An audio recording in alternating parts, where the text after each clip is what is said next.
Our next presenter is David Garofalo, President and CEO of Gold Royalty, a precious metal-focused royalty and streaming company offering creative financing solutions to the metals and mining industry. Dave.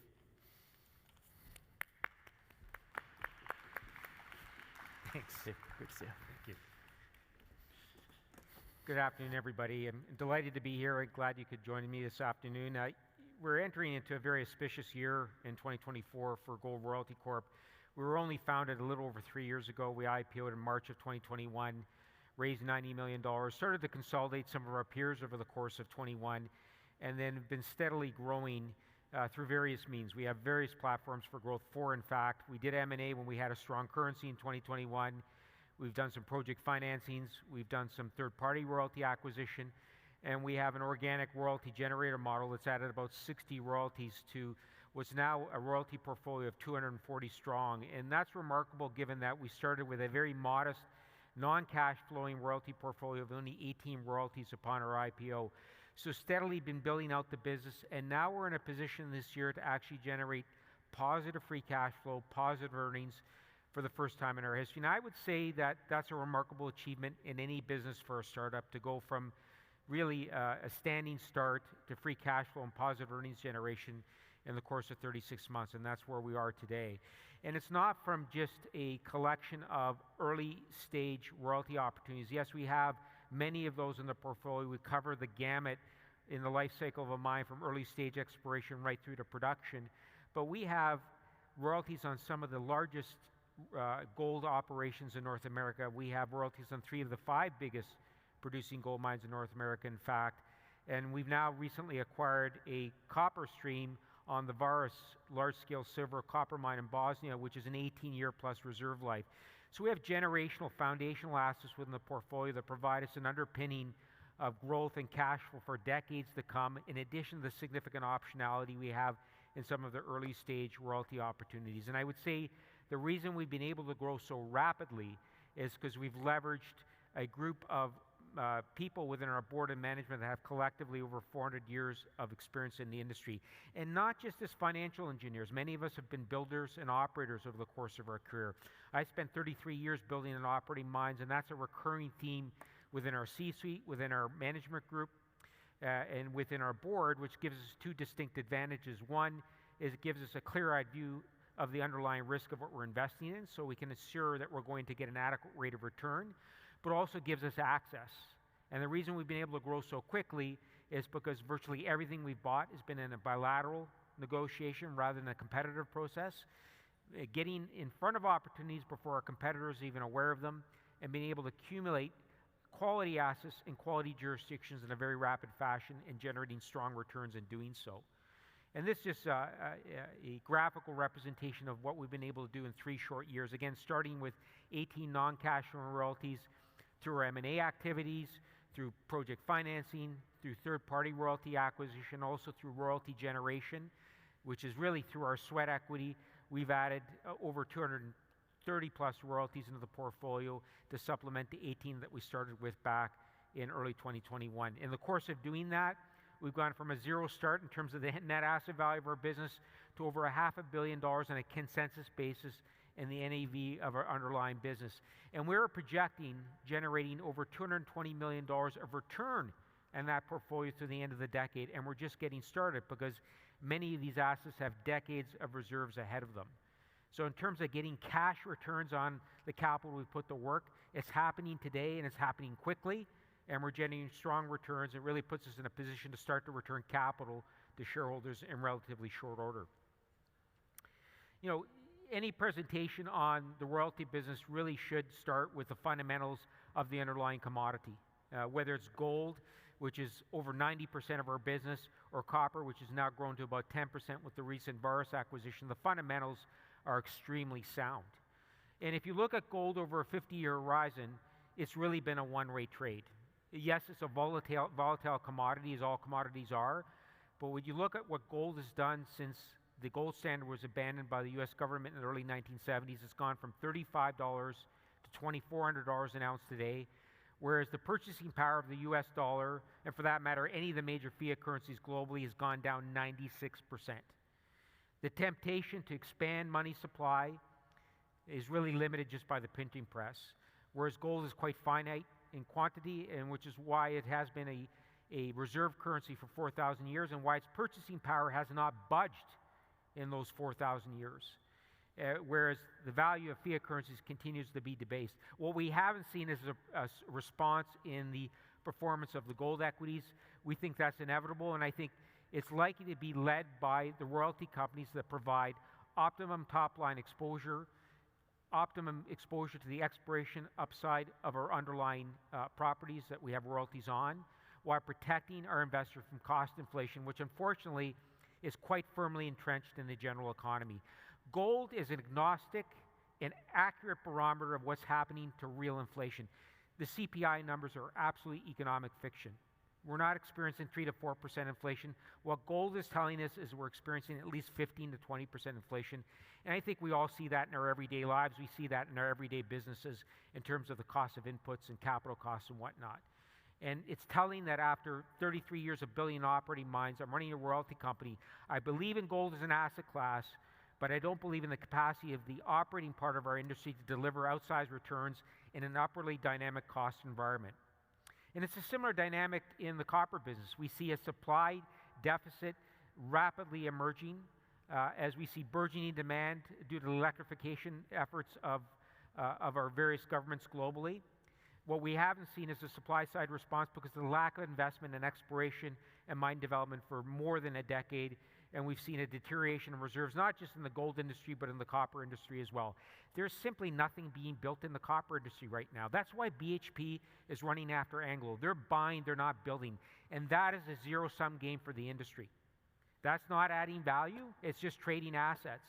And what that tells you is the incentive price for gold and copper is going to be far above what we're experiencing right now to incentivize the exploration and the mine development that this industry so vitally needs. This is just an overview of our pipeline. As I said, in a very short period of time, we've introduced dramatic increased optionality in our portfolio, again, right across the life cycle of mining, from early stage exploration to late stage development and cash flowing assets. We have 8 that are cash flowing currently, 14 in various stages of construction that's driving significant revenue growth right through the end of the decade. Again, generating a $2,000 gold, $220 million of revenue on a consensus basis through the end of the decade, really recovering almost half of what we put to work in a very short period of time since our inception 3 years ago, with a very diversified portfolio of operating companies that we do business with. Most recent acquisition is Varus, a copper stream on the large-scale silver mine that Adriatic has just finished construction of in Bosnia. Started production in February, just produced its first saleable concentrate. And what we like about this is the fact that it's polymetallic, long life, and polymetallic deposits tend to have longer lives. They tend to have lower cost structures because of the byproduct credits. And so they're an economically robust type of environment to invest in, and that's certainly the case with Varus, which not only has a long mine life at 18 years, but has significant exploration upside and expansion potential. And the operating company just raised $50 million to that end to invest in the expansion of that underlying operation. So shortly after achieving production, they're already looking at the next stage of expansion. The great thing about the royalty model, again, is our royalties are completely bought and paid for. Those operators have to go out there and raise the capital to do that. We just participate in the upside. We've already invested our capital. We get to harvest the returns not only on the base case of what we invested in, but any expansions they undertake as a result of their capital raising efforts, or any exploration they undertake, again, on their ticket. And to that end, our operating partners each year invest over $200 million in exploration on their underlying assets. We contribute absolutely nothing to those exploration budgets, but we get all of the exploration upside translated into our royalty interests. And that means that our royalty portfolio now has 120 million ounces of gold equivalent underlying our royalty interests. And that's bigger than any of the seniors in terms of the reserves and resources in the mining business right now. What this translates into in terms of short-term revenue growth, we're seeing almost tripling in our revenue from last year, incorporating Varus into the royalty portfolio. That brought in another 27%, a further 27% increase in royalty and other revenue as a result of that acquisition. But our royalty revenue was poised to double even before that acquisition. And that's what's tipping us into free cash flow territory and positive earnings territory for the first time in our very short history since our IPO in March of 2021. What this translates in through the end of the decade, again, these are all consensus numbers, is 60% compounded annual growth in our revenue right through the end of the decade. And it is from a fairly diversified portfolio of assets, but most of that revenue growth is coming from some of the biggest operating mines in North America and in the world. We have a royalty on Canadian Malartic, one of the top 3 gold producers in North America, owned by Agnico Eagle, my old company. We have a royalty on Côté, which will be the 2nd or 3rd biggest producing gold mine. It just achieved production and hopes to be in commercial production in the 3rd quarter of this year. And we have a royalty on the highest grade portion of the open pit at Côté. And we also have a royalty on the underground extension of Goldstrike, the biggest producing gold mine in North America. So we have a qualitative aspect to our business, not just a quantitative one. Yes, we have many royalties. We have 240 royalties. We have many early stage royalties, but we have generational assets, cornerstone assets that really will keep Gold Royalty thriving as a going concern and returning capital to shareholders for many, many decades to come. And this is at $2,000 an ounce gold, I should add, and at $4 copper with consensus price estimates. So we have significant leverage also to the upside in the gold price, well beyond what you're seeing here in terms of the consensus estimates and revenue through the end of the decade. And again, driven by some of the best operations in North America, but with a reasonable amount of diversification geographically, but I would say with a heavy concentration in Nevada, Quebec, and Ontario, which perennially are rated among the top 5 jurisdictions globally for mineral potential, low political risk, and low regulatory risk. And that does matter. Given what's happened to Franco-Nevada and Panama on their stream, it's very important to be in jurisdictions that respect the sanctity of our contracts, because at the end of the day, royalty and streaming companies are frankly just a collection of paper. We own contracts.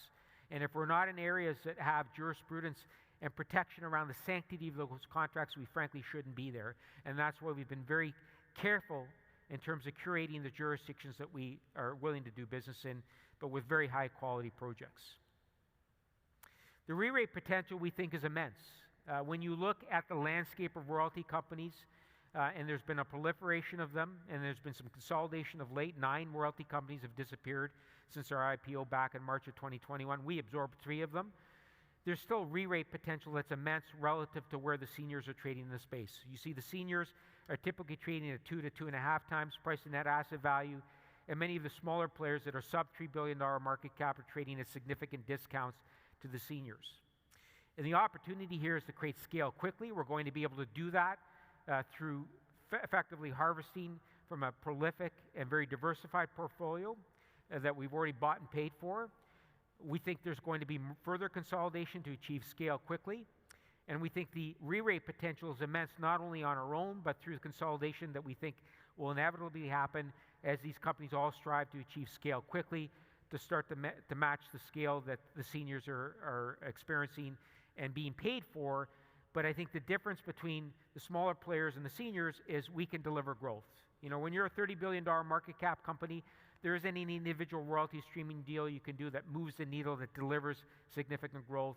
With these smaller companies, we think we can achieve scale, which makes us institutionally relevant, but we also think we can deliver significant growth off a relatively small base, as we've demonstrated in our revenue growth, which is peer leading in the industry, and we talked about a few minutes ago. And if you don't believe me, look at the strategic shareholders we've been able to accumulate that understand the business intimately. We were spun out of gold mining several years ago, and they retain all of the stock that they've ever owned. They own about 13% of the company. Nevada Gold Mines, Barrick, and Newmont are about 5 or 6% of the company after our recent Varus acquisition. Queen's Road Capital out of Hong Kong, Taurus out of Australia, Orion out of New York have all vended assets into the company or helped us accumulate assets and provide us creative sources of capital in order to continue to grow our business, and our steadfast shareholders and also potential sources of capital going forward as we're looking to grow our business and again build strength upon strength as we have over the last several years. With that, thank you very much for your attention today.